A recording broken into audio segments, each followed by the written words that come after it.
जितना अत्याचार किया है खुलेआम, उसके विरोध में आए हैं।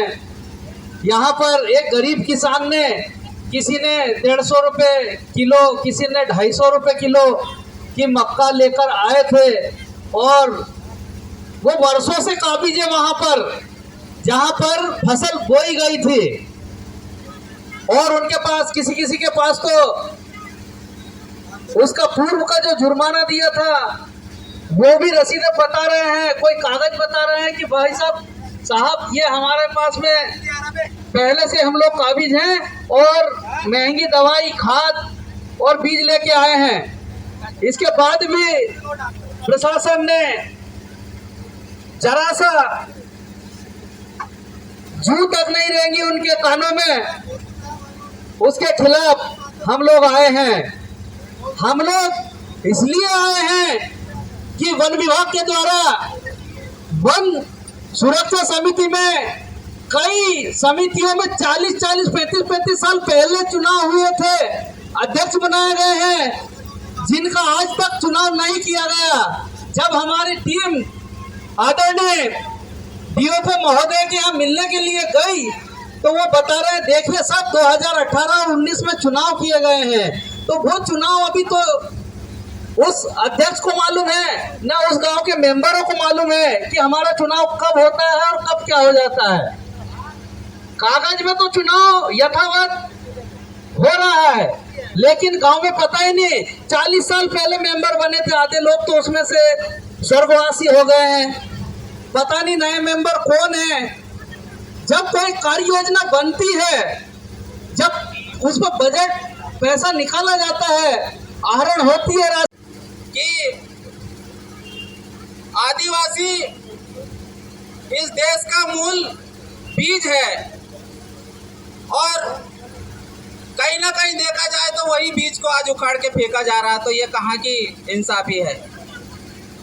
मैं इस मंच के माध्यम से सरकार तक मेरी आवाज और पूरी जनता की आवाज पहुंचाना चाहता हूं कि महोदय जी, हम आदिवासियों ने आपकी सरकार बनाई है, ध्यान रखना आने वाला समय अगर इस तरह हमारे साथ गुस्ताखी की है तो आने वाला समय में आपकी कुर्सी चली जाएगी। और आदिवासी सीधे हैं और सीधे होने का फायदा ना उठाए, अगर बिगड़ गए तो किसी से सुधरने वाले भी नहीं है।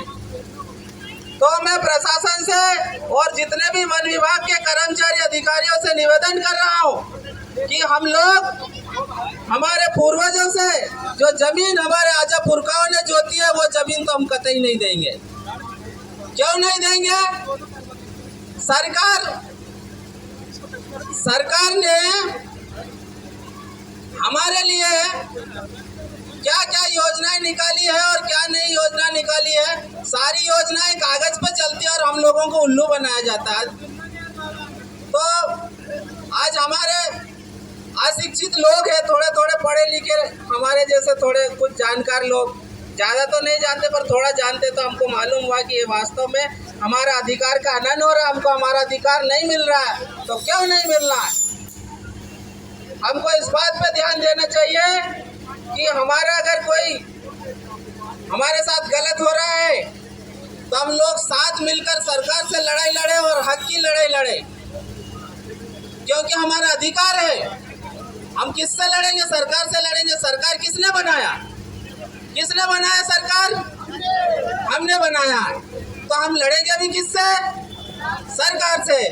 जिस प्रकार से सरकार बनने से पहले लाडली बहना योजना निकाली गई, वो कहीं ना कहीं गांव में देखा जाए तो गिने चुने महिलाओं को मिल रहा है, और जो वास्तव में जिनको मिलना चाहिए था उनको नहीं मिल रहा है।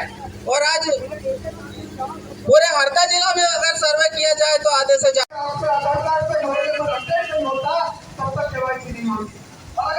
नहीं होती है तो पंजीयन भी नहीं होता, और पंजीयन नहीं होता, सत्यापन नहीं होता है, सत्यापन नहीं होता है तो सरकार ने इसको पैसा नहीं देती। समझते ही बात कर रहे हो? तो ये चीज तो हमें याद लेना है। हम इसमें वंचित रह गए हैं, इसलिए उस जो पहले विकेट में उसमें वंचित रह गए कि इसकी अपूर्ण जानकारी।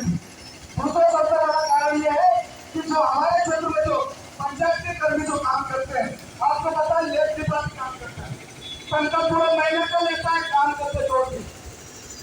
यही बात ये करते ही है ना।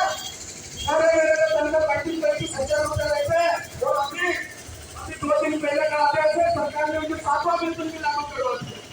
मतलब कर्मचारी जो हमारे लिए बने हैं उनकी वेतन बढ़ते जा रहा है और आपके दूर तक को समझने वाला कोई नहीं आ रहा है। ऐसा क्या बात है भैया, कितने उनको तनख्वाह करें? आगे बढ़ने की जरूरत नहीं है, ये तकलीफ है, ये तकलीफ है भरते है कि तो हम लोग भी आप ही के बीच में निकले हैं, गरीब लोग हैं हम लोग भाई। हम कोई अडानी अंबानी के घर में पैसे वाला लोग नहीं है, हम आप ही के बीच आपकी समाज के काम के लोग हैं। लेकिन अंतर यही है, हम लोगों ने यूनिवर्सिटी जाकर पढ़ाई कर लिया, कॉलेज में जाकर पढ़ाई कर ली, तो अच्छी जगह पढ़ाई कर ली, तो हम अपने शासन के नियमों को जानकर भी उसको पढ़कर भी और उसको आपको बता रहे हैं।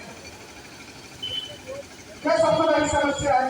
दूसरी सबसे बड़ी समस्या ये देखिए, सरकार जो है ये सरकार ने बनाया तो महिला का कारण बनाई और महिलाओं ने बार बार दिया है। पुरुषों को मालूम ही नहीं कि महिलाओं ने जाके माननीय सूरज सिंह चौहान को वोट दिया, उसका हस्बैंड को पता नहीं, पिता को पता नहीं, भाई को पता नहीं, लेकिन मैं दिया ईमानदारी के साथ। तो ईमानदारी के साथ इतनी महिला को वहाँ मिलना चाहिए कि नहीं मिलना चाहिए, बताइए आप लोग। तो मिलना चाहिए तो उसको लड़ाई कौन लड़ेगा? कि जिनको आप कॉलेज में बैठ गए, किसी को लोकसभा में बैठ गए, किसी को विधानसभा में बैठ गए, वो तो लड़ी नहीं रहे, उनको तो राजनीति करने का पसंद नहीं है, आशीर्वाद लेने का पसंद नहीं है। जब जनता ने आपको चुना तो जनता के काम के लिए चुना है ना, तो हमको आना चाहिए। अब बताइए, हमको भी आप लोगों ने दे दिया था 2 साल पहले, हम आपके लिए लड़ रहे कि नहीं लड़ रहे? बताइए, कल से खाना नहीं खाया आपके लिए, तकिया तैयार करना, चादर तैयार करना, आपके लिए व्यवस्था से आप जानते केंद्र पड़ा था और लोग जानते कि हम आपके लिए कितनी मेहनत करें। तो ये मेहनत तभी सही सफल होता है